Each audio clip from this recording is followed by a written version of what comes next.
കെട്ടിടവും തർക്കം ഒഴിഞ്ഞതാണോ?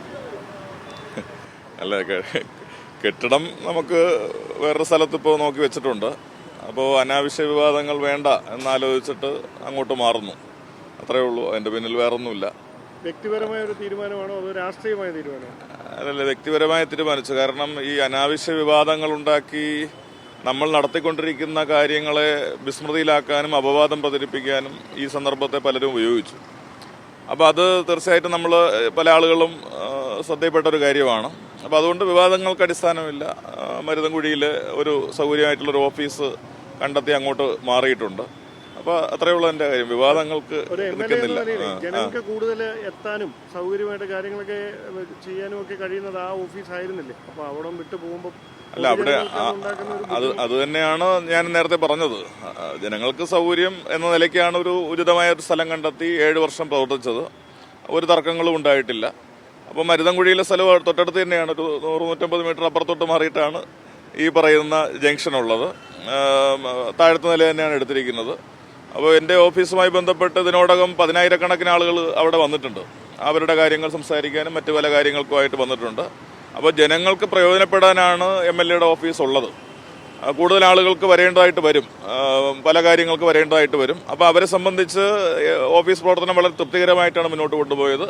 അതേ രീതിയിൽ തന്നെ ബാക്കിയുള്ള സമയവും മുന്നോട്ട് കൊണ്ടുപോകണം. അതുകൊണ്ടാണ് ഉചിതമായ ഒരു സ്ഥലം കണ്ടെത്തി അങ്ങോട്ടേക്ക് മാറാൻ ആലോചിച്ചത്. കൗൺസിലർക്ക് ഉപയോഗിക്കല്ലേ? അത് കോർപ്പറേഷനല്ലേ തീരുമാനിക്കേണ്ടത്, നമ്മൾ പറയേണ്ട കാര്യമില്ല. എന്താണെന്നുള്ളത് കോർപ്പറേഷൻ ഉചിതമായി തീരുമാനിച്ച് നടപടിയെടുക്കട്ടെ. അല്ല, നമുക്ക് മാർച്ച് 31 വരെ കാലാവധി ഉണ്ടല്ലോ. അപ്പോൾ അത് കഴിഞ്ഞിട്ട് കോർപ്പറേഷൻ എന്താണോ തീരുമാനിക്കുന്നത് അതേപോലെ. ഇനിയിപ്പോൾ നമുക്കതിൽ കാര്യമില്ല. നമ്മളെ സംബന്ധിച്ച് നിയമാനുസരണമാണ് അവിടെ ഇരുന്നത്. വാടക സംബന്ധിച്ച് പോലും വലിയ കുപ്രചരണം അഴിച്ചുവിട്ടു. 25,000 രൂപ എഴുതി വാങ്ങി ചെലവഴിക്കുന്നു എന്നൊക്കെ പറഞ്ഞിട്ട് വല്ലാത്ത നിലയിലുള്ള കുപ്രചരണം അഴിച്ചുവിട്ടു. യഥാർത്ഥത്തിൽ അങ്ങനെ ഒരു അലവൻസ് ഇല്ല എന്ന് മാധ്യമ സുഹൃത്തുക്കൾ തന്നെ ചൂണ്ടിക്കാണിച്ചിട്ടും ഇത് വ്യാപകമായി സോഷ്യൽ മീഡിയയിൽ പ്രചരിപ്പിച്ചുകൊണ്ടിരിക്കുകയാണ്. ഇപ്പോൾ ജനം ഇപ്പോൾ മനസ്സിലാക്കിയിട്ടുണ്ട് അങ്ങനെ ഒരു അലവൻസ് ഇല്ല. എല്ലാ MLA-മാർക്കും കിട്ടുന്നത് പോലെ ഞങ്ങൾക്കും കിട്ടുന്നുള്ളൂ. അത് അങ്ങനെയാണ് കാര്യങ്ങൾ ചെയ്യുന്നത്. സംസ്ഥാനത്തെ എല്ലാ ജനപ്രതിനിധികളും സർക്കാരിൻ്റെ കെട്ടിടങ്ങളിൽ സൗജന്യമായിട്ടാണ് ഇരിക്കുന്നത്. ഇവിടെ ഞാൻ മുൻമേയർ എന്ന നിലയ്ക്കാണ് ഒരു കുറഞ്ഞ വാടകയെങ്കിലും നിശ്ചയിച്ച് തരണമെന്ന് ആവശ്യപ്പെട്ട് അവരത് ചെയ്തത്. അപ്പോൾ അതിനെപ്പോലും മഹാ അപരാധമായി ചിത്രീകരിക്കുന്ന ഒരു സ്ഥിതി വന്നു. അപ്പോൾ ആ വിവാദം തുടരേണ്ടതില്ല. മരുതൻകുഴിയിലെ ഓഫീസ് പ്രവർത്തനോദ്ഘാടനം ഞങ്ങൾ അറിയിക്കും. അപ്പോൾ ജനങ്ങൾക്ക് സൗകര്യപ്രദമായിട്ടുള്ളൊരു സ്ഥലം തന്നെയാണ്. ഇപ്പോൾ വട്ടിയൂർക്കാവ് നിയമസഭാ നിയോജക മണ്ഡലം 26 കോർപ്പറേഷൻ വാർഡുകളുള്ളതാണ്. ഏതാണ്ട് ഗണവൂർ മുതൽ ഇപ്പുറത്ത് നമ്മുടെ കാച്ചാണി വരെയുള്ള അല്ലെങ്കിൽ കണ്ണമ്മൂല വരെയുള്ള ആളുകൾക്ക് എത്തിച്ചേരാൻ കഴിയുന്ന ഒരിടമാണ്, വാഹന സൗകര്യമുള്ള ഒരിടമാണ്.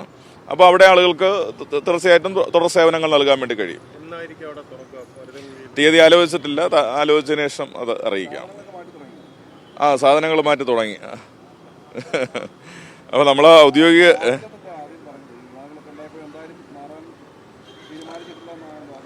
അത് തന്നെ അതാണ് ഞാൻ പറഞ്ഞൊരു കാര്യം. മാർച്ച് 31 വരെ ഞങ്ങൾ വാടക അടക്കം ഒടുക്കിയിട്ടുണ്ട്.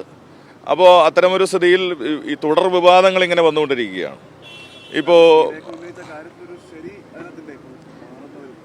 എന്താണ് ശരിയെന്ന് നിങ്ങൾ തീരുമാനിച്ചാൽ മതി, ഏതാണ് ശരി എന്നുള്ളത്. മാധ്യമങ്ങൾ അനാവശ്യമായ വിവാദം ഉണ്ടാക്കുന്നു എന്നാണ് കൗൺസിലറുടെ ഇപ്പോഴത്തെ ആക്ഷേപം. തുടർച്ചയായിട്ട് മാധ്യമങ്ങളെ വിമർശിച്ച് സമൂഹ മാധ്യമങ്ങളിൽ വീഡിയോകൾ ചെയ്തുകൊണ്ടിരിക്കുകയാണ്. താങ്കൾ ശ്രദ്ധിച്ചു കാണുമായിരിക്കും. എന്താണ് മാധ്യമങ്ങൾക്ക് അതിൻ്റെ അകത്തൊരു മുൻവിധിയോടെ ഉള്ള ഒരു ഇടപെടൽ ഉണ്ടായെന്ന് കരുതുന്നുണ്ടായിരുന്നു? അല്ല, എനിക്കങ്ങനെ ഒരു ധാരണയില്ല. നമ്മളെ സംബന്ധിച്ച് കഴിഞ്ഞ 7 വർഷമില്ലാത്തൊരു തർക്കമാണ് ഇപ്പോൾ വന്നത്. അപ്പോൾ അത് തർക്കം ഉണ്ടാക്കിയവർ തന്നെ ആലോചിച്ചാൽ മതി. നേരത്തെ ഒരു 5 വർഷം BJP-യുടെ തന്നെ കൗൺസിലർ അവിടെ പ്രവർത്തിച്ചിരുന്നു. അതിനു മുമ്പ് LDF-ന്റെ കൗൺസിലർ അവിടെ പ്രവർത്തിച്ചിരുന്നു. അപ്പോഴൊന്നും ഇല്ലാത്തൊരു തർക്കം എങ്ങനെ വന്നു എന്നുള്ളത് നിങ്ങളും കൂടി ആലോചിച്ചാൽ മതി.